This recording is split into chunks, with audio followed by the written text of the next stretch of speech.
कुठेही स्नान केल्याचं विशेष महत्त्व असतंच, पण त्यातल्या त्या नदीचा उगमाचं विशेष महत्त्व आहे. पण हे क्वचित जाणकारांनाच लक्षात येईल. ते म्हणतात की इथली नदी तिथल्या नदीत काय फरक.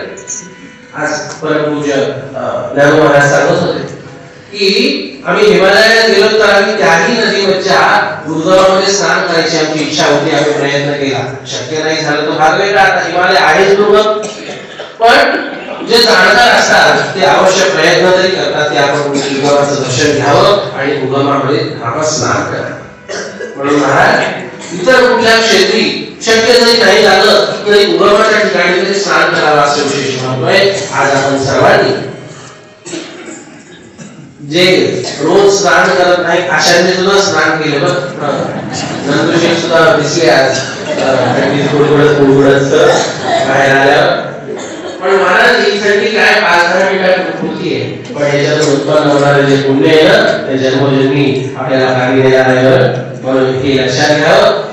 बर तपस्या काय कठीणाई जर नाही आली तर तपस्या कशाला करणार. सगळं लक्झरीकडे झालं, सगळं पायथ्याच्या सुविधेतच गेलं तर तपस्या कशाला करणार. आणि ह्या अमरकंटक या पवित्र ठिकाणी तर इथलं जग साधनाही प्रकार, तिथला संपूर्ण पर्वत हा वन्य औषधींनी युक्त आहे. काल ज्या प्रकारे पूज्य ज्ञानोबा महाराजांनी सांगितलं नर्मदा मातेचं पाणी असं औषधी आहे, तुमच्या पोटाचे रोग सुद्धा नष्ट करतं, उदरगत सगळ्या रोगांचा नाश करतं आणि त्वचेला सुद्धा जितके रोग असतील त्या सगळ्या रोगांचा नाश करतं. कोणाचा नाग वेळा गेला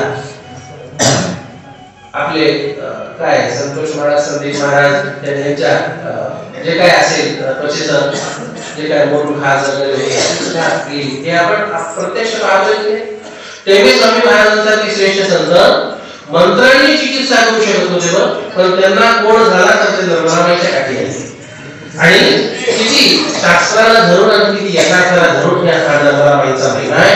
त्याच्यामुळे तुमच्या सगळ्या लोकांसाठी सांगतो, ज्यांना वाटत असेल आपली त्वचा चांगली टवटवीत राहावी त्यांनी आता जितके दिवस राहिले आहे तितके दिवस त्यांनी रोज नर्मदामाईमध्ये स्नान करण्याचा प्रयत्न करावा.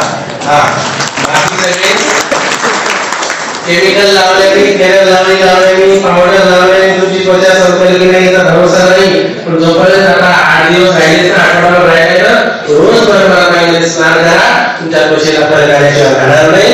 हे नर्मदामाईचा दिव्य प्रत्यक्ष चमत्कार आहे.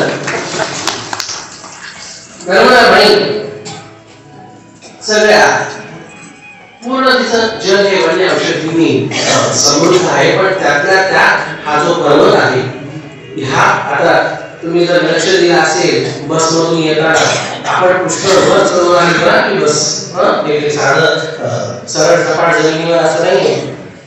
ही मेघर पर्वतावर चढून आपण आलेलो आहोत आणि संपूर्ण पर्वत वन्य औषधींनी सजलेला आहे.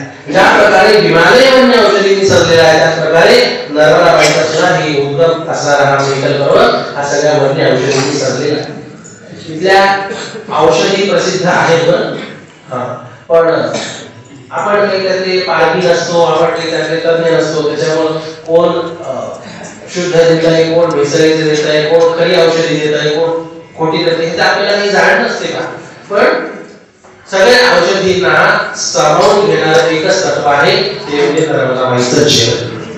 म्हणून आदराने श्रद्धेने नर्मदामाईच्या जलाचा आचमन जरी केलं मोजळीनी केशवाय नमः स्वाहा, नारायणाय नमः स्वाहा, माधवाय नमः स्वाहा, तुम्ही त्रिवार लावून झाली आचमन करा, तुम्हाला बघा त्याचा अनुभव भेटल्याशिवाय राहणार. सांगायचं तात्पर्य सगळ्या वन्य औषधींना समावून घेणार आहे नर्मदामाईचं जल आणि त्यातल्या त्यात हे पवित्र तीर्थ. या अमरकंटकला मध्य प्रदेशचा हिमालय म्हटलं जातं. आतापर्यंत इथं बर्फ पडत होता. आम्ही ज्यावेळेस 2014 मध्ये पायी परिक्रमा केली काही वर्षी इथं बर्फ पडलेला होता. 10 वर्ष झाले आपल्या डोळ्यात एकच गोष्ट. आणि म्हणून आता तुम्हाला जाणवत असेल खालची थंडी इतकी नाही लागली, पण इथं तुम्हाला थंडी जाणवत असेल. आणि सावधानाची गोष्ट शाल स्वेटर टोपी वगैरे जे जितकं शक्य असेल, जास्त काही नाही तर थंडी, पण तरी सकाळ संध्याकाळ तरी या गोष्टीचा आपण लक्ष द्या. काय विशेष महिमा आहे अमरकंठ याला म्हणले बरं. ह्याची व्याख्या इथं नर्मदा पुराणामध्ये सांगितलेली आहे. अमरकंठेच तुंगेच नृत्यंत सहिता तदा अमरा देवता प्रोक्ता शरीरम कंठमुच्यते. अमरकंठ या शब्दाची इथं व्याख्या सांगितली. जिथं देवांचे शरीर वसित आहेत ना, जिथं देवांचे शरीर व्याप्त आहेत, ते क्षेत्र म्हणजे अमरकंठ क्षेत्र आहे. म्हणून या क्षेत्राचा सुद्धा जयकार करतात बरं. अमरकंठ धाम की जय. हे क्षेत्र सुद्धा आहे, सगळं सगळं क्षेत्र हे देवतांच्या शरीराने व्याप्त आहे. आणि इथे लिहिलंय तै कंठे यावतो यस्मात् परमपूजन रूपोत्तम चिन्नभिन्नश्चित्तकरे वसामेनो विराट्लुतः. अमरकंठश्चेत्येवं प्रोक्तो वै मनीषिभिः महापवित्रो लोकेषु शंभुना वै निर्मतः.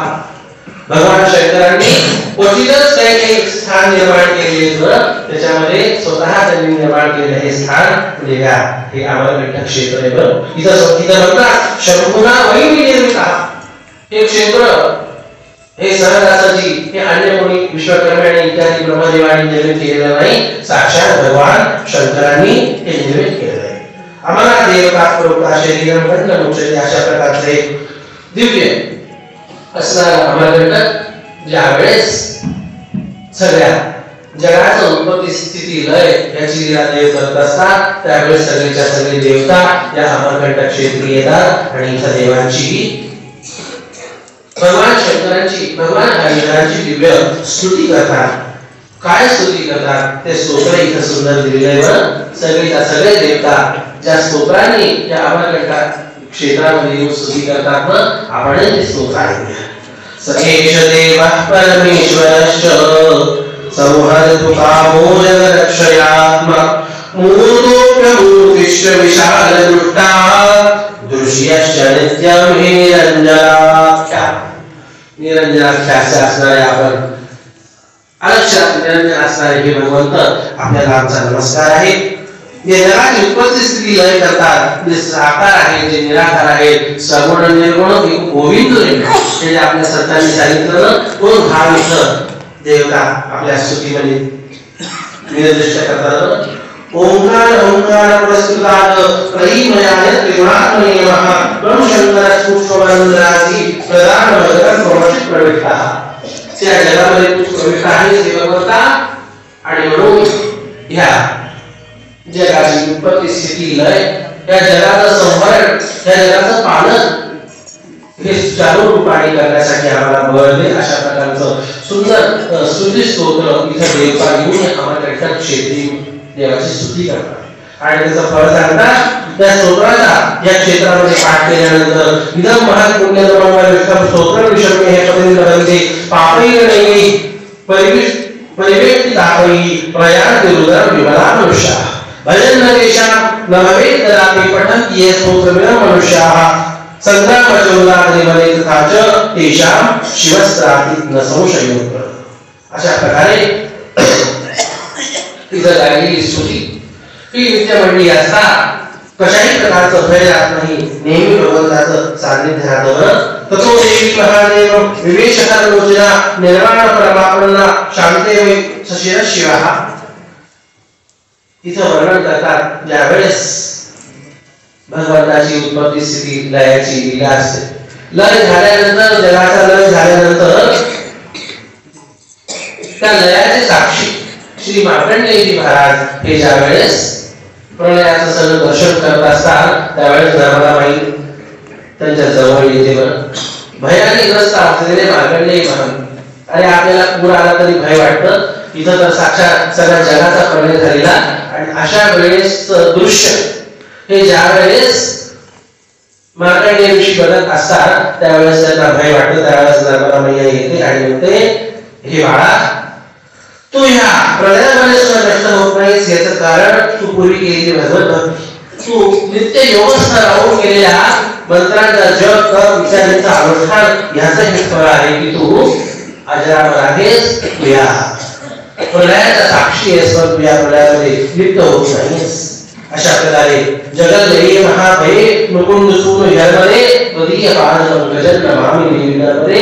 त्या लीलेचं स्मरण भगवान आद्यशंकराचार्य आपल्या स्तोत्रामध्ये सुद्धा करतात. इथं सांगितलंय 60 करोड तीर्थ ह्या अमरकंटक क्षेत्रामध्ये आहेत.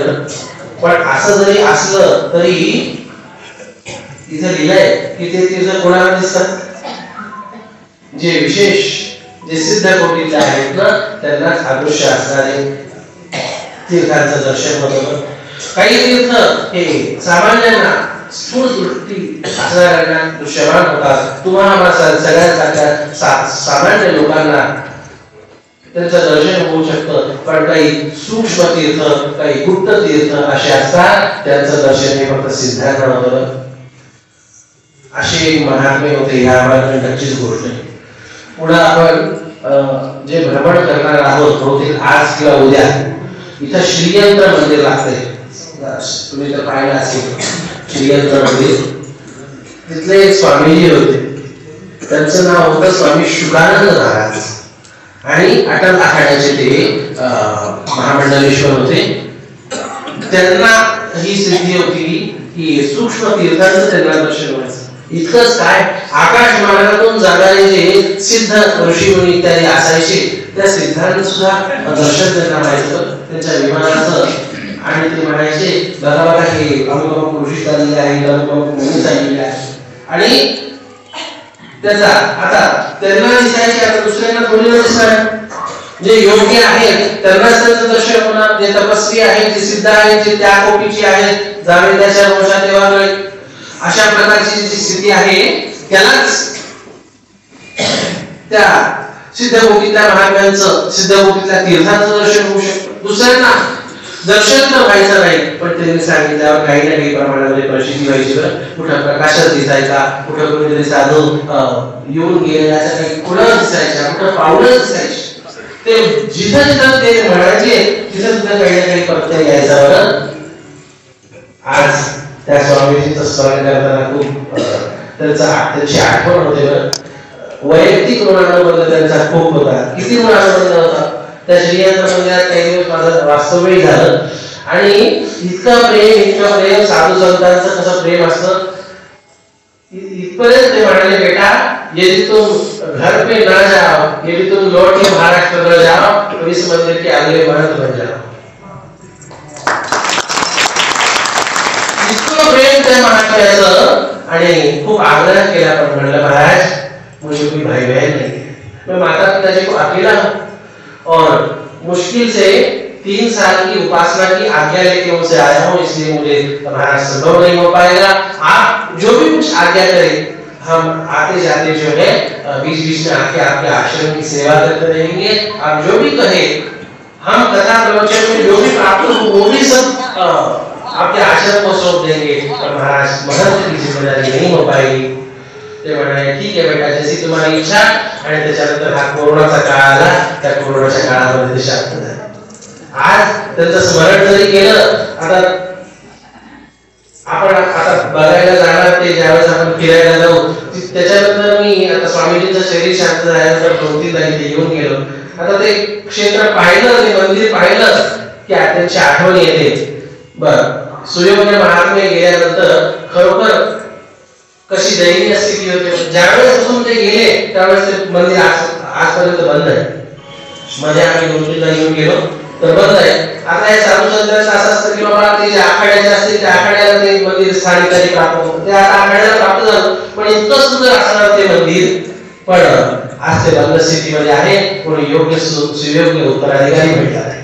म्हणून त्यांची तळमळ होती की बेटा तू होतोस का आणि तू प्रयत्न कर. अशा प्रकारे पुष्कळ महात्म्यांचं प्रेम या अमरकंटक क्षेत्री भेटल्यावर आपण ज्या मृत्युंजय आश्रमामध्ये आहोत, परमार्थ निकेतन हे ऋषिकेशचा जे आहे ना जिथे गल्ला आरती संस्थाच्या त्यांचं एक गुरुबंधू असणारं स्थान आहे. ते आणि एकच गुरु महाराजांची एकच सगळ्याच परंपरेतली एकच साधू संतांच्या परंपरेमधली ही हा आश्रम.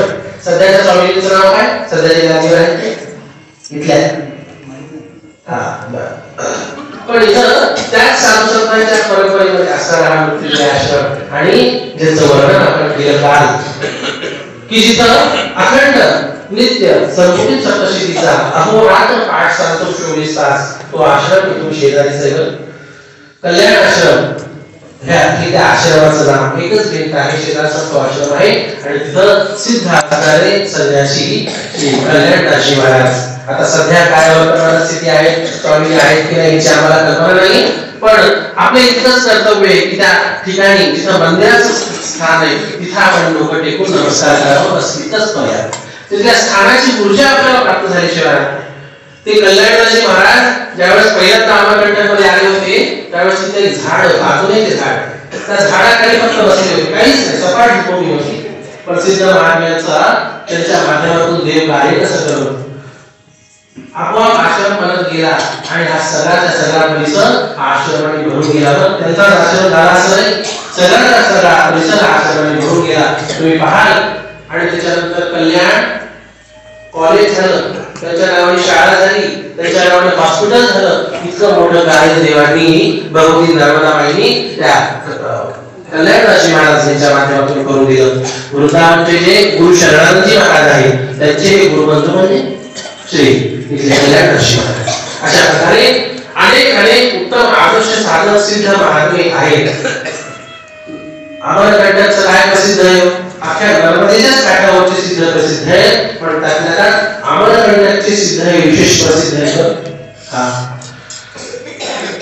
बस नंबर 3 आणि बस नंबर 2 मध्ये कदाचित मी बोललो आहे आता 3 वर्षापूर्वी शांत झालेले बर्फानी दादा म्हणून आज आपण मंदिराला गेलो होतो त्या मंदिराच्या पाठीमागेच एकच भिंत लागून आहे आणि आश्रम होता मला कोणीतरी विचारलं सुद्धा हा तुम्ही विचारला हा आश्रम आहे का तोच त्यांचा आश्रम 350 वर्ष झाली किती आणि आता शांत झाले 3 वर्षापूर्वी 2-3 वर्षापूर्वी शांत झाले आणि त्यांच्या जन्माचा सण वगैरे सगळं उपलब्ध आहे मुघलांच्या काळामध्ये कुठल्या ठिकाणी त्यांचा जन्म झाला वगैरे त्यांचं वर्ष वगैरे सगळं उपलब्ध आहे 350 वर्ष जगले त्यांना विचारलं जायचं महाराज स्वामी जी ये कैसे संभव होता है ते म्हणतात योगाभ्यास का प्रभाव है औषधि का प्रभाव है मंत्रों का प्रभाव है ये बात सब सत्य है पर सबसे बड़ा प्रभाव नर्मदा मैया ने चल रहा है इसलिए नर्मदा मैया के आश्रय को हम यहाँ जो योगाभ्यास करना है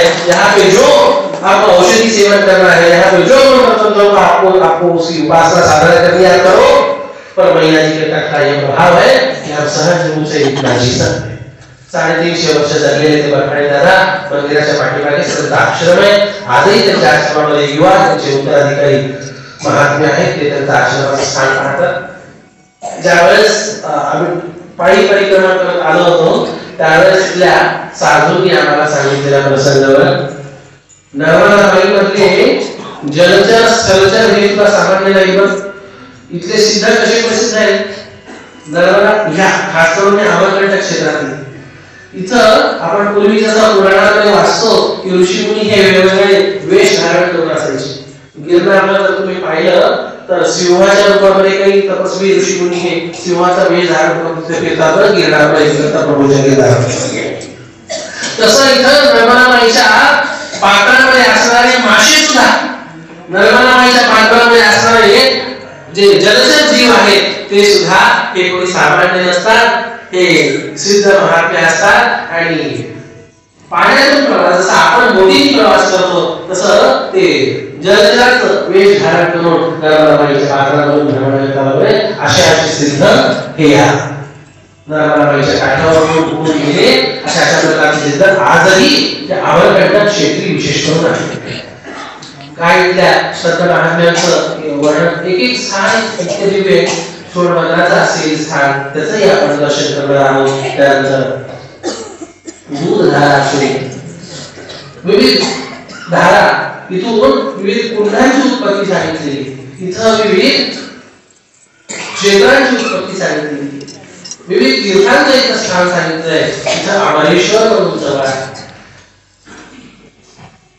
प्रलय झाल्यानंतर सुद्धा जे नष्ट होत नाही ना ते तीर्थ म्हणजे ते तीर्थ आहे, त्याचं नाम अमरेश्वर आहे. आपण इथंच बसल्या त्याचं स्मरण करूया. अमरेश्वर भगवान की जय. इथं ज्ञानेश्वर म्हणून, ज्ञानेश्वर म्हणजे काय?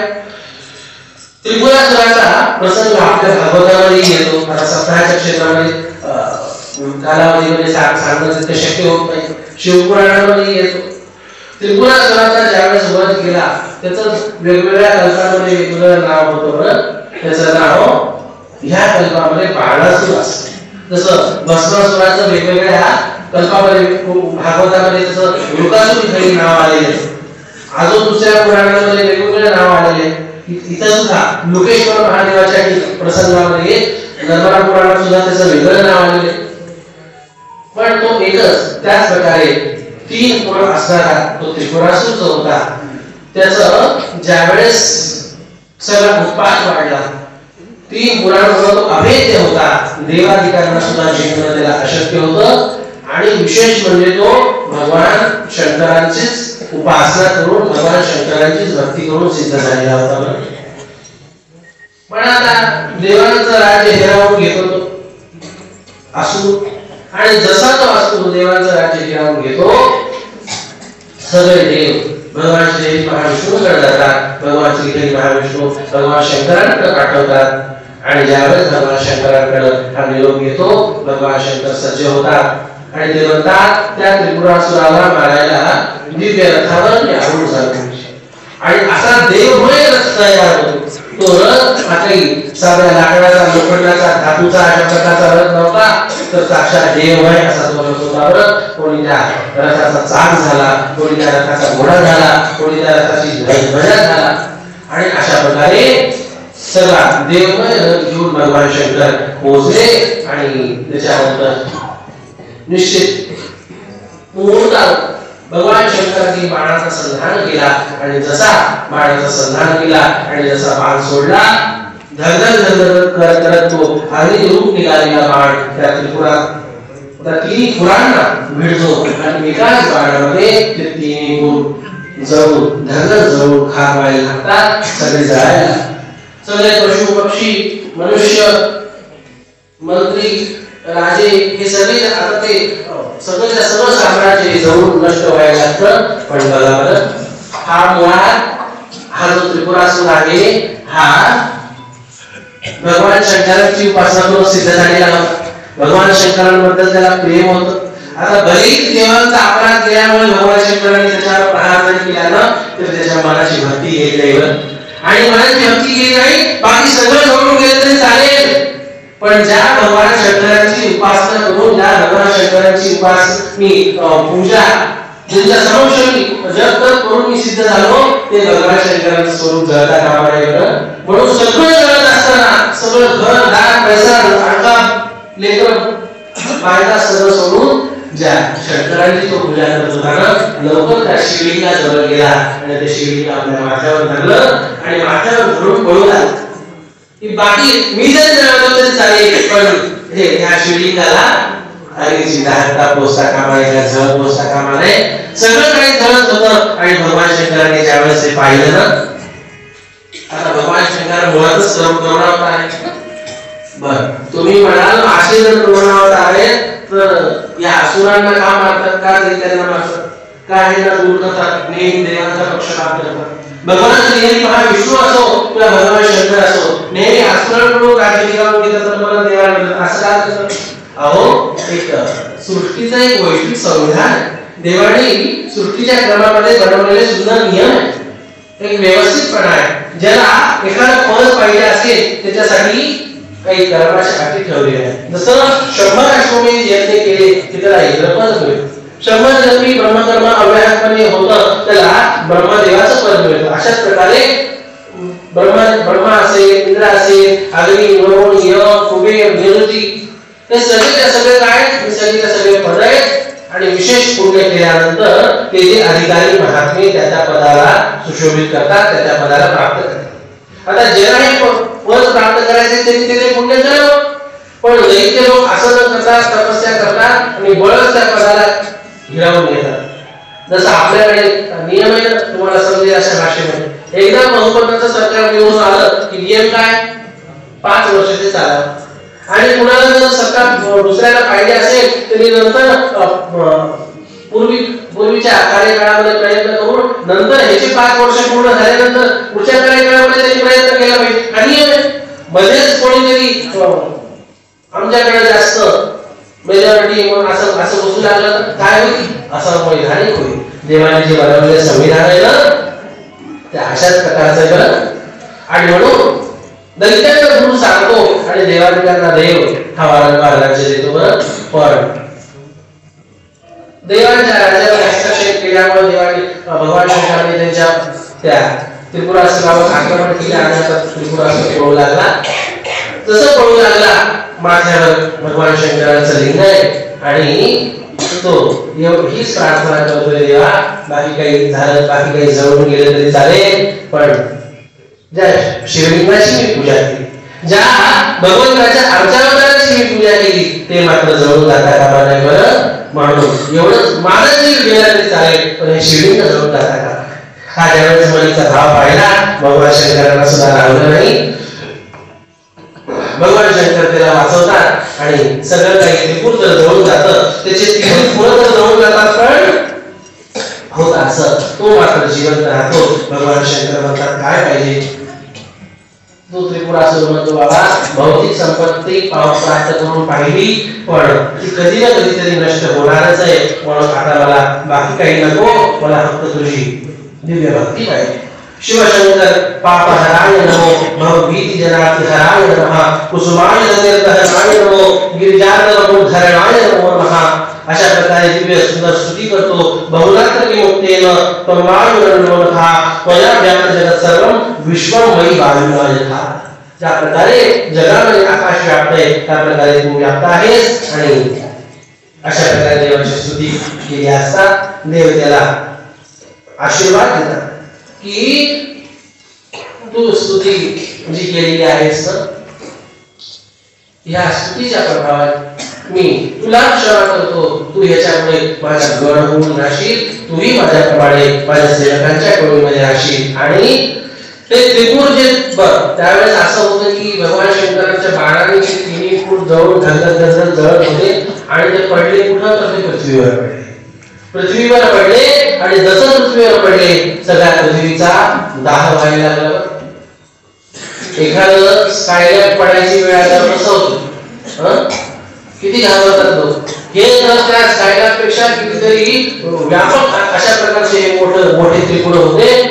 योजनापर्यंत एक पुराचा असा विस्तार होता आणि असा दीर्घ विस्तार असणारे हे पुरं ज्यावेळेस पृथ्वीवर पडायला लागले सगळी पृथ्वी दहीत व्हायला लागली बरं त्यावेळेस त्या पृथ्वी मातेचा दाह शांत करण्यासाठी भगवान प्रकट होतात. ज्या स्वरूपामध्ये प्रकट होतात जळत असणाऱ्या पृथ्वीला शांत करतात म्हणून त्यांचं नाव जालेश्वर भगवान.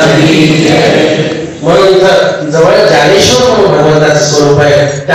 त्याही भगवंताचं आपण इथंच स्मरण करणार आहोत. अहो किती वर्णन करावं इतके आसपासचे तीर्थ आहेत. आपण फक्त महात्म्य ऐकायचे प्रत्येक ठिकाणी आम्ही गेलंच पाहिजे. महाराज तुम्ही कधीच सांगितलेल्या तीर्थाचं आम्हाला दर्शन घडून आणा अमेरिकेकडून तुम्हाला घेऊन जातो वगैरे असं पुष्कळ मला म्हणतात. पण मी म्हणतो मी समितीचं अनुशासन पालन करणार. जे काही व्यवस्थित आपल्याला सूचना केलेल्या आहेत तुमच्यासोबत मी जसं तुम्हाला माहित नाही 8,000 कुठं मुक्काम करायचं तसं मलाही माहित नसतं कुठं मुक्काम करायचं. ज्या सूचनेचं इथून निरूपण केलं जातं त्यांचं आपणही पालन करतो. म्हणून इथं नर्मदा माईच्या दर्शनात सगळ्याच तीर्थांचं दर्शन आहे. नर्मदा माईच्या दर्शनामध्ये सगळ्या प्रकारच्या आपल्याला त्या क्षेत्रांचं दर्शन आहे. म्हणून जितकी काही महत्त्वाची क्षेत्र आहेत ते कुठलेच क्षेत्र आपली समिती सोडत नाही बरं. आता पुष्कळ जण म्हणाले काल तुम्ही ते हवेवर जगणाऱ्या महाराजांचं हवेवर राहून परिक्रमा करणाऱ्या महाराजांचा आम्हाला उल्लेख केला पण त्यांचं दर्शन होईल का. महाराज त्यांची पायी परिक्रमा आहे आणि अशी पायी परिक्रमा आहे की पायी परिक्रमेचा रस्ता वेगळा आणि गाडीचा रस्ता वेगळा. पायी आता त्यांच्या रस्त्यावर जायचं म्हणल्यावर खेडोपाड्यातून जावं. आपल्या एवढं 6 आधी सुद्धा जाणार नाही. त्या रस्त्यात इतका कच्चा रस्ता त्याच्यामध्ये जाणं शक्य होत नाही. इतकं सगळं VIP सुविधा देऊन सुद्धा काही लोकांची तक्रार आहे, त्या रस्त्याला नेल्यावर काय म्हणतील. त्याच्यामुळे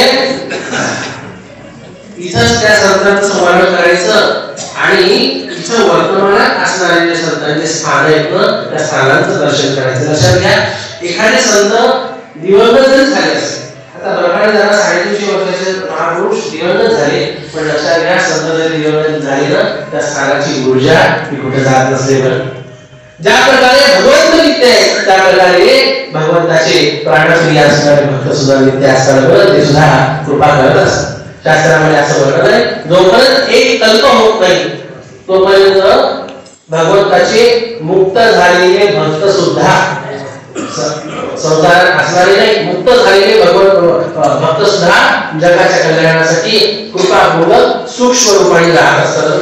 फक्त त्या ठिकाणी असतील किंवा वैकुंठात असतील किंवा कुठेही असतील. आज आपण आळंदीला जातो, कित्येक अशा ठिकाणी महात्मे, कधी कोणाला ज्ञानोबा माऊलीचं दर्शन झालंय, की कोणाला कुठं समाधीमध्ये तुकोबाराचं दर्शन झाले, असे सुद्धा साधक आहेत. कस काय होतं, तिथं वैकुंठाला गेले पण सूक्ष्म रूपाने ते त्या ठिकाणी असतात. ज्या प्रकारे देव विविध शरीर धारण करतो त्या प्रकारे हे संत महात्मे सुद्धा विविध शरीर धारण करून कृपा करतात. अशा प्रकारचे अमरकंटकचे इथले सिद्ध प्रसिद्ध आहे विविध तीर्थ इथं आपल्याला आपलं कल्याण करण्यासाठी आहेत. इथं खूप काळजीपूर्वक भ्रमण करावं लागतं. आज आपण मंदिरात गेलो, किती काळजीपूर्वक आपल्याला दर्शन करावं लागलं. आपल्याला त्या मंदिराची आतून परिक्रमा सुद्धा नाही करता आली, कारण परिक्रमा जरी केली तरी दरबारामध्ये ओलांडल्या जाते आणि त्यामुळे खूप सावधानीपूर्वक इथं आपल्याला जे काही आपल्याला सामूहिक स्वरूपामध्ये घडेल त्यातच आपल्याला तेवढंच आपण दर्शन करायचं आणि तेवढं दर्शन करून मग आपण तेवढ्याला समाधानी राहायचंय. अशा प्रकारे विविध स्वरूपामध्ये आपण आज आपलं दर्शन होणार आहे. अजूनही आपला पुढचे कुठले कुठले तीर्थ आहेत, पुढे त्यांचं काय काय महिमान आहे, त्या सगळ्यांचं वर्णन आपण पुढच्या सत्रामध्ये करूया. आजची झाली सेवा इथंच विरमूया. नर्मदा मैया नर्मदे भागवते जटाशंकरी नर्मदा मैया की. आजचा एपिसोड सरकार जगताप, वासुदेव कुलकर्णी, केशव कुलकर्णी, राजू कर्मकर्ते, किरण कोकणकर,